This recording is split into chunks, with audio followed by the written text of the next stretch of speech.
네, 안녕하세요. 르메리 월드의 진행을 맡은 재혼 전문 결혼정보회사 이지수 상무입니다. 오늘 여러분과 함께 황혼의 나이에 접어든 중장년 세대의 황혼 재혼에 대해서 이야기를 나눠보려고 하는데요. 황혼 이혼 그리고 황혼 재혼이란 말 요즘 많이 들어보셨죠? 본격적으로 얘기하기에 앞서서요. 황혼 이혼이란 게 어떤 의미일까요? 부부가 결혼 후에 오랜 세월을 함께 지내다가 나이가 들어서 하는 이혼을 뜻하는데요. 보통 결혼 생활을 유지한 지 20년, 30년 이상, 자녀가 성인 될 때쯤 이혼을 결심하게 되는 경우라고 보면 되겠네요. 이렇게 황혼 이혼을 한 분들이 재혼을 하게 된다면 황혼 재혼이라고 부르게 되는데요. 혹은 이혼이 아니더라도 사별이나 사실혼을 경험한 후에 다시 재혼을 하는 경우에도 황혼 재혼이라고 본다고 하네요. 60대 이상의 나이에 인연을 찾으시고 황혼 재혼까지 간 케이스가 많은 걸 보면 생각보다 드문 일은 아니겠죠? 자, 여기서 한 가지 궁금한 점이 있어요. 황혼 이혼을 한 후에 또다시 재혼을 하는 이유는 무슨 이유일까요? 옛날에 우리 부모님들은요, 부부 사이에 갈등이 생기더라도 어린 자녀가 있기 때문에 가정을 지키려고 정말 많이 참고 사셨어요. 하지만 노년에 이혼을 하는 이유는 이제부터라도 자신의 행복을 찾기 위해서 노력을 하겠다는 거죠. 오죽했으면 이혼을 했겠어요. 20년, 30년을 살았으면 그래도 그냥 웬만하면 살아야지. 저는 그래요. 오죽했으면 이혼을 했겠나라는 생각이 들어요. 하지만 요즘 분위기가요. 개인의 행복을 중요시 여기기 때문에 나이가 들었지만 당당하게 이혼을 하는 게 아닐까요? 그리고 또 새로운 로맨스도 꿈꾸시겠죠. 그렇다면 황혼 재혼을 하는 이유는 뭘까요? 그게 첫 번째 이유가 외로움 때문인 것 같아요. 여성분이든 남성분이든 경제력이 아무리 풍부하더라도요, 혼자서 그 모든 거를 누린다고 행복하지는 않을 거예요. 명품을 아무리 쌓아놓은들, 그리고 좋은 자동차를 아무리 탄들 혼자서 뭔가를 한다라는 거는 의미가 없을 것 같아요. 외로움이라는 거는 내가 경제적으로 풍부하다고, 내가 많은 걸 가졌다고 해서 그 외로움이 없어지는 건 아니거든요. 두 번째는 정말 절실하게 느낄 수 있을 것 같아요. 아플 때죠. 젊은 사람들도요, 아플 때는 만사가 귀찮고 누군가가 옆에 없다라는 거에 두려움도 느끼게 될 때가 아플 때 같아요. 근데 오해하지 마세요.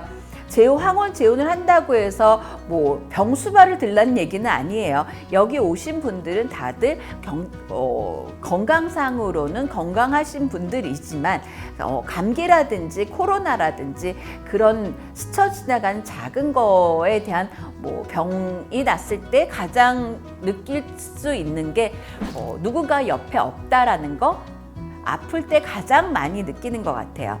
그리고 노년의 행복을 꿈꾸시진 않을까요? 왜 올림픽 공원이든 한강이든 지나가다 보면 노부부들이 앉아서 도란도란 얘기를 하고 있고 커피를 마시는 모습을 보면 저도 되게 부럽거든요. 그런데 같은 연령대에 계시는 분들이 그런 모습을 봤을 때는 얼마나 부럽겠어요. 내가 나이 들어서 함께 할 수 있다라는 편안한 사람이 옆에 있다라는 거, 그런 사람을 만나고 싶어지지 않을까요? 그게 또 노년의 로맨스를 꿈꾸는 이유 같아요. 이렇게 재혼을 하는 이유도 있겠지만 새로운 시작을 주저하는 분들도 많으세요. 여러 가지 이유가 있겠지만 가장 큰 문제, 그리고 가장 주저하는 이유가 자녀 때문이라고 망설이시는 분들이 있으세요. 근데 저는요, 그런 걱정은 하지 않으셔도 될 것 같아요. 괜한 걱정이세요. 왜냐하면 자녀들은요, 성장을 했어요. 성인이에요. 그런데 혼자 계시는 부모님이나 부모님들이 옆에 있을 때는 그 부담감이라는 거는 본인이 입으로 얘기하지는 않았겠지만 혼자 계시는 부모님 보면 마음이 편치는 않으실걸요? 이거는 제가 상담을 하다가 얘기를 한 부분인데요. 자녀들은요, 상담을 한 60대 초반, 중반 되셨던 분이 오셔서요. 딸하고 두 분이서 같이 사시는데 딸이 크리스마스 때나 연말에 친구들하고 같이 있는 어떤 모임이 많잖아요. 근데 엄마가 혼자 있기 때문에 집을 억지로 들어왔다는 거예요. 근데 들어오면서부터 싸우기 시작하면서 새해 아침까지도 그 불편한 관계가 유지됐을 때 그분이 저한테 여기 온 이유를 말씀하셨어요. 이제는 제가 딸한테서 독립을 해야 될 것 같아요. 딸하고 좋은 관계라는 거는 내가 그 자녀한테 뭔가 부담을 준다는 생각이 들고, 그리고 혼자 있다라는 거에 자녀들도 솔직히 부담을 느끼는 건 있을 수밖에 없겠죠. 그래서 이제는 자녀를 독립시키는 게 아니라 본인이 이제 자녀에게서 독립을 하라고 말씀을 드리고 싶네요. 나이가 적지 않다 보니까 이성을 소개받을 수 있는 주변에 인맥이 없으시죠.